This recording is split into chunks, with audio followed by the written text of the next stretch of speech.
Welcome to electronicsforyou.com's DIY project videos. This video is a proof of concept of the DIY project data logging using microSD and Raspberry Pi Pico, which is published on electronicsforyou.com. You will get to see the project working in action.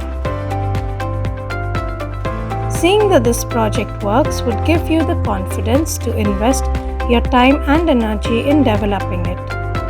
Let me explain key parts of the project that you will learn more about while working on it.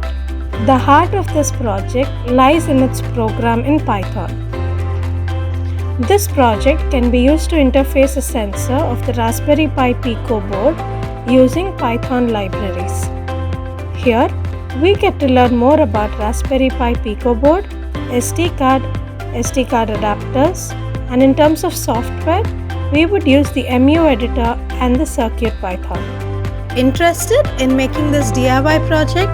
Refer to the URL below for the complete circuit diagram and detailed project overview.